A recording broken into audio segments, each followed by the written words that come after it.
Hello friend, welcome back to my YouTube channel college information official. I am Neha Rathore. आज के video में हम बताने वाले हैं कि स्पेशल टीचर बनने के लिए आपको क्या क्या करना पड़ेगा और क्या क्या क्वालिफ़िकेशन चाहिए होगी, तो उसके बारे में पूरी डिटेल देंगे। तो वीडियो को लास्ट तक ज़रूर देखिएगा और अगर आप चैनल पे पहली बार आए तो प्लीज़ चैनल को सब्सक्राइब ज़रूर करना। हम अपने चैनल पर टीचर रिलेटेड कोर्सेज़ के बारे में सारी जानकारी देते हैं और आपकी हमारे ही चैनल यूट्यूब चैनल पर कॉलेज इन्फॉर्मेशन ऑफिशियल पर आपको फ्री सीटेट की क्लासेस मिलने वाली हैं। जल्द ही उसकी क्लासेस स्टार्ट होने वाली है, तो बस आप चैनल को सब्सक्राइब कर लीजिए।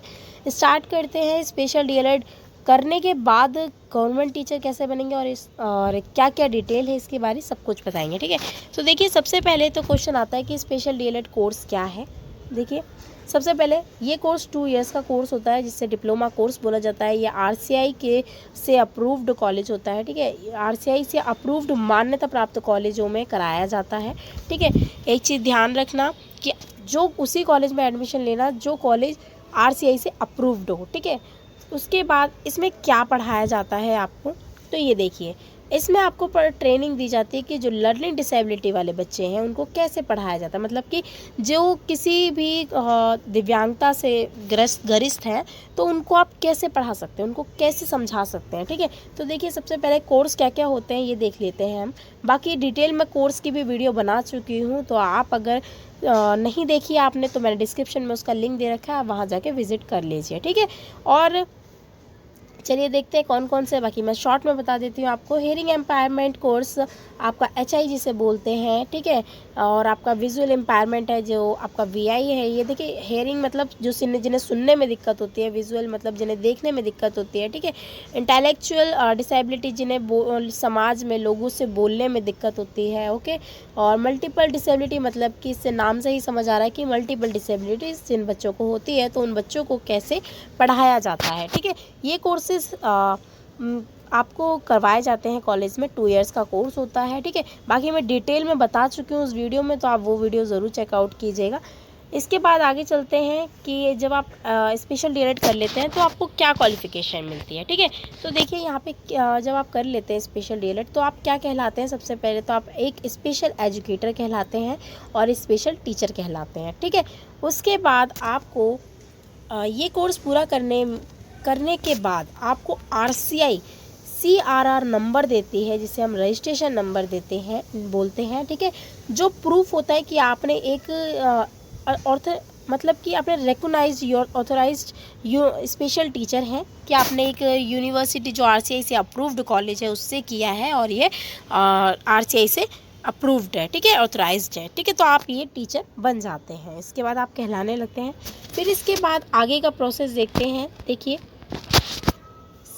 जब आप गवर्नमेंट टीचर बनने के लिए एक प्रोसेस होता है। आपको जब भी आप कोर्स करते हैं उसके बाद आपको एक स्टेप बाय स्टेप बताती हूँ। उसके बाद आपको क्या करना होता है, एलिजिबिलिटी टेस्ट क्लियर करना होता है जिसे सीटेट बोलते हैं। देखिए, अगर आप सीटेट के बारे में नहीं जानते हैं क्या होता है तो सीटेट की मैं एक पर्टिकुलर वीडियो बना चुकी हूँ, डिस्क्रिप्शन में उसका लिंक है, आप जाके विजिट कीजिए, ठीक है। देखिए, सीटेट में 2 पेपर होते हैं। जो एक एलिजिबिलिटी टेस्ट होता है जो आपको देना होता है, शॉर्ट में बता देती हूँ, जिसे आपको देना होता है। एक मतलब कि गवर्नमेंट का कहना ये है कि ये टेस्ट इसलिए लिया जाता है ताकि पता लगे कि हाँ, जो बच्चा टीचर बनने जा रहा है उसे टीचर के बच्चों को पढ़ाने के बारे में कुछ पता भी है या नहीं, ठीक है। ये टेस्ट होता है इसमें। तो ये क्वालिफाइंग नेचर होता है, नो नेगेटिव मार्किंग, ठीक है। सीटेट पेपर 1 जो होता है वो 2 पेपर होता है। उसमें सीटेट पेपर 1 जो होता है वो 1st to 5th टीचर के लिए होता है और जो सीटेट पेपर 2 होता है वो 6 to 8 के लिए होता है, ठीक है। तो ये पेपर आपको क्वालिफाई करना होता है। एक चीज़ मैं बता देती हूँ, अगर आप स्पेशल डीएलएड में एडमिशन भी ले चुके हैं, आपने मतलब लिए हुए आपको 1 दिन भी हुआ है, तो भी आप सीटेट के लिए एलिजिबल हो जाते हैं, ठीक है। सीटेट सिर्फ कहना ये है कि आप किसी भी कोर्स में अगर एडमिशन ले चुके हो, उसका आपका फर्स्ट डे भी हुआ है, तब भी आप उसके लिए एलिजिबल हो, ठीक है। इसके बाद देखिए, इसमें क्या लिखा है, स्पेशल डीएलएड वाले स्टूडेंट भी इसके लिए एलिजिबल है। मतलब कि डीएलएड अगर आपने कर रखा है, बीएड कर रखा है, या फिर आप स्पेशल डीएलएड कर रहे हैं या कर रखा है, तो आप सीटेट दे सकते हैं, ओके। अब देखिए, एक चीज़ मैं बता देती हूँ इसमें एक है हमारा कि स्टेट टेट, मतलब कि इसका मतलब समझते हैं। देखिए जो सीटेट होता है वो सेंट्रल का होता है, मतलब कि अगर किसी भी इंडिया में आपके किसी भी स्टेट में आपकी वैकेंसी निकलती है तो आप उसमें फॉर्म फिल कर सकते हैं। लेकिन अगर आपने स्टेट दिया है, जैसे कि स्टेट टेट क्या होता है, एक पर्टिकुलर स्टेट का होता है। जैसे कि अगर हम देख लें एग्जाम्पल के लिए यूपी देख लेते हैं, ठीक है। यूपी में क्या होता है कि आप सीटेट अगर आपने दे रखा है तब भी आपको यूपी टेट देना पड़ता है, ठीक है। वैसे तो नहीं है, यूपी में तो नहीं है, लेकिन यहाँ एमपी में है, ठीक है। एमपी में हो गया, आपके राजस्थान में क्या है कि अगर आपने सीटेट दे रखा है तब भी आपको एमपी का टेट देना पड़ता है, ठीक है। ये सारे वैसे यूपी भी करवाता है और एमपी भी करवाता है, हरियाणा भी करवाता है, ठीक है। ये सारे जो स्टेट हैं ये आपको मतलब कि ये पर्टिकुलर मांगते हैं कि आप हमारे स्टेट का दो, हम सीटेट वगैरह का नहीं मानते, आप हमारे प्लीज़ हमारे स्टेट का दीजिए, तभी हम आपको मानेंगे कि हाँ आप हमारे स्टेट की वैकेंसी के लिए आप एलिजिबल हैं, ठीक है। तो ये आपको स्टेट टेट होता है। बाकी अगर आप कमेंट करेंगे तो मैं आपको कमेंट करके बोलेंगे कि स्टेट टेट पे पूरी वीडियो दो, तो मैं आपको वो भी वीडियो प्रोवाइड करूँगी। तो आप बस कमेंट कीजिए, मैं आपको उस टॉपिक पे वीडियो ज़रूर प्रोवाइड करूँगी, ठीक है। देखिए कोई और डाउट हो इसके रिगार्डिंग या किसी और भी चीज़ के रिगार्डिंग टीचिंग रिलेटेड कोर्सेज के, तो आप कमेंट करके बता सकते हैं, मैं आपको उस पर एक पर्टिकुलर वीडियो बना के दे दूँगी, ठीक है। तो आगे देख लेते हैं इसमें आगे क्या है। ये देखिए स्टेट यहाँ पे मैंने बता दिया, स्टेट अपना खुद का एग्ज़ाम लेता है, मतलब कि टेट लेता है, ठीक है। आप देखते हैं टीचर रिक्वायरमेंट एग्ज़ाम्स। देखिए जब आप सीटेट या फिर एस्टेट क्लियर कर लेते हैं, जब आप सीटेट क्लियर करते हैं तब आप गवर्नमेंट या फिर एस्टेट दोनों ही क्लियर करते हैं, तब आप गवर्नमेंट की वैकेंसी में अप्लाई कर सकते हैं। लेकिन अगर आप सीटेट क्लियर करते हैं तो आप केवीएस और एनवीएस में और आप डीएसएसबी DSSB में फॉर्म फिल कर सकते हैं। जैसे कि अभी हम देख लें तो दिल्ली में वैकेंसी निकली हुई है, तो आप उसमें फॉर्म फिल कर सकते हैं अगर आपने सीटेट किया हुआ है, ठीक है। लेकिन अगर आपने एस्टेट किया हो तो आप पर्टिकुलर स्टेट की कर सकते हैं। जैसे कि मान लीजिए आपने राजस्थान में कोई वैकेंसी निकली है तो आप वहाँ पे राजस्थान के और आपने रीट क्लियर कर रखा है तो आप राजस्थान में वैकेंसी का फॉर्म फिल कर सकते हैं, ओके। तो ये था हमारा एलिजिबिलिटी टेस्ट। तो ये आपको देखिए मैं कहूँगी अगर आप स्पेशल डीएलएड कर रहे हैं या डीएलएड कर रहे हैं या फिर आप बीएड कर रहे हैं तो मैं तो ये कहूँगी कि आप उसके लिए सीटेट के लिए एलिजिबल हैं, एस्टेट के लिए भी एलिजिबल हैं। आप जाइए और अपना एग्ज़ाम दीजिए, क्वालिफाई कीजिए। क्योंकि देखो आप ये मत सोचिए कि नहीं हमारा कोर्स कंप्लीट हो जाएगा उसके बाद ही हम देंगे, तो देखो ये गलत है। आप करते हैं क्या पता आपका सीटेट उस टाइम पे सीटेट, जैसे इस साल ही देख लीजिए काफ़ी सारे स्टूडेंट ने डीएलएड कर लिया है इस 2025 में, लेकिन इस साल सीटेट आया ही नहीं है। तो सीटेट अब दिसंबर में आएगा तो बच्चे तब देंगे, लेकिन दिल्ली में वैकेंसी ऑलरेडी आ चुकी है। तो देखिए यही है ना, लॉसेस हो जाते हैं। तो इस वजह से मैं यही कहूँगी कि आप लोग प्लीज़ अगर आप कॉलेज में कर रहे हैं, कॉलेज में है, तो आप प्लीज़ अभी से ही तैयारी कर लीजिए सीटेट की, ताकि अभी आपका क्वालिफाई हो जाएगा तो आगे चल के जब भी वैकेंसी आएगी आप फॉर्म फिल कर सकते हैं, ठीक है। तो अब देखते हैं आगे चलते हैं इसमें और क्या क्या है, ठीक है। देखिए अलग अलग वैकेंसीज़ में आप फॉर्म फिल कर सकते हैं। देखिए स्पेशल टीचर की एक मैं बता देती हूँ, स्पेशल टीचर की ना एक पर्टिकुलर वैकेंसी भी आती है, ठीक है।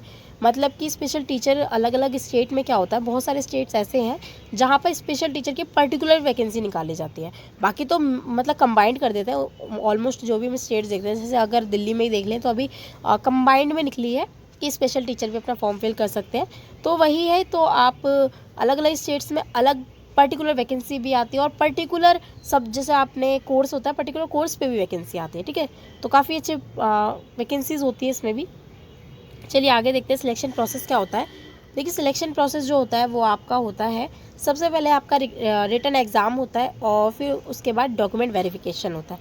देखिए कई स्टेट क्या करते हैं इंटरव्यू भी लेते हैं, लेकिन मोस्टली टाइम इंटरव्यू नहीं होता है, ठीक है। लेकिन जो स्टेट लेते हैं वो लेते ही है, मतलब अब दिल्ली में तो नहीं होता है। जैसे अगर DSSB की निकलती है वैकेंसी तो उसमें इंटरव्यू नहीं होता, ठीक है। चलिए कोई बात नहीं, जो भी होता है। बाकी मैंने बता दिया कि 3 प्रोसेस होते हैं, 2 तो कंफर्म है, एक इंटरव्यू का कहीं होता है कहीं नहीं होता है, ठीक है। अब इसके बाद देखते हैं आप स्पेशल डीएलएड के बाद क्या क्या अपॉर्चुनिटी होती है। तो ये देखिए सबसे पहले सरकारी टीचर आप बन सकते हैं प्राइमरी क्लास 1 से 5 तक, ठीक है। केवीएस एनवीएस में स्पेशल एजुकेटर बन सकते हैं, ठीक है। SSA मतलब सर्व शिक्षा अभियान जो होता है तो उसमें आप टीचर बन सकते हैं, ठीक है। स्टेट गवर्नमेंट के स्कूल्स होते हैं जो इंक्लूसिव स्कूल्स होते हैं उनमें भी आप टीचर बन सकते हैं स्पेशल एजुकेटर के, ठीक है। पर्टिकुलर स्कूल्स होते हैं कई सारे जो जहाँ पर सिर्फ स्पेशल स्टूडेंट्स ही होते हैं, उनके लिए भी आप अप्लाई कर सकते हैं, ओके। इसके बाद देखिए एक्स्ट्रा टिप्स देती हूँ। देखिए हमेशा अगर आप जब भी स्पेशल कोर्स कर रहे हैं, स्पेशल डीएलएड कर रहे हैं, तो आप प्लीज़ आरसीआई अप्रूव्ड कॉलेज से ही करिएगा। क्योंकि अगर आप किसी ऐसे कॉलेज से कर लेंगे तो आपको जब आप वैकेंसी के लिए जाएंगे तो आपका जो फॉर्म है वो या तो रिजेक्ट कर दिया जाएगा या फिर आपका एग्ज़ाम क्लियर होने के बाद भी आपको रिजेक्ट कर सकते हैं। तो यही मैं कहूँगी कि आप आरसीआई से अप्रूव्ड कॉलेज में ही अपना स्पेशल डीएलएड करिएगा। ठीक है, देखिए अगर आपको नहीं पता है कि कौन से अप्रूव्ड कॉलेज है तो उसका मैंने डिस्क्रिप्शन में लिंक दे रखा है। आरसीआई के अप्रूव्ड कॉलेज की पूरी वीडियो है, उसमें आप देख सकते हैं। मैंने उसमें पीडीएफ भी प्रोवाइड किया है। ठीक है, तो आप वहाँ पे जाके विजिट कर सकते हैं कौन कौन से कॉलेज हैं, तो आप उसमें ही एडमिशन लीजिए। ठीक है, इसके बाद आपको सीटेट या जो आपका टेट है उसकी तैयारी शुरू से ही करनी चाहिए। मैंने आपको पहले ही बोल दिया कि आप शुरू से ही करो, जैसे आपने एडमिशन लिया उसी दिन से आप शुरू कर दो सीटेट की तैयारी। बाकी आप चैनल को सब्सक्राइब कर दो तो हम करवा देंगे। ठीक है, तो बस चैनल को सब्सक्राइब कीजिए, हमारी क्लासेस जल्दी स्टार्ट होने वाली है, आपका सीटेट भी क्लियर हो जाएगा। ठीक है, बहुत अच्छे से करवाएंगे सीटेट की तैयारी, तो बस आप चैनल को सब्सक्राइब कीजिए। बाकी गवर्नमेंट की जो नोटिफिकेशन है वो आप रेगुलरली चेक करते रहिए अलग अलग वेबसाइट्स पे। देखिए वैकेंसी जब आती है ना तो पता नहीं चलता, कई बार ऐसा होता है। तो अब मैं यही कहूँगी कि आप डेली जो मतलब हफ्ते महीने में आप देखते रहिए वैकेंसीज़, उनकी जो वेबसाइट है गवर्नमेंट्स की, तो आप वहाँ पे देखते रहिए। देखिए अलग अलग स्टेट्स की अलग अलग वेबसाइट्स होती हैं, तो आप अलग अलग वेबसाइट्स पे चेक ज़रूर कीजिएगा। ठीक है, बाकी वीडियो पसंद आए तो प्लीज़ लाइक करना, शेयर करना, चैनल को सब्सक्राइब ज़रूर करना। बाकी देखिए हमारे चैनल पे हम टीचिंग रिलेटेड कोर्सेज़ के बारे में बताते हैं, तो बस आप चैनल को सब्सक्राइब कीजिए। सीटेट की क्लासेस भी बहुत जल्द स्टार्ट होने वाली हैं, और अगर आप चैनल पे पहली बार आए हैं तो प्लीज़ चैनल को सब्सक्राइब ज़रूर करना, तो क्लासेस भी ज्वाइन कीजिएगा। ठीक है, और कोई डाउट हो इसके रिगार्डिंग या किसी और टॉपिक के रिगार्डिंग तो आप कमेंट करके बता सकते हैं, हम उस पर भी वीडियो प्रोवाइड कर देंगे आपको। ठीक है, और सब्सक्राइब ज़रूर करिएगा कॉलेज इन्फॉर्मेशन ऑफिशियल को। ठीक है, थैंक्स फॉर वॉचिंग।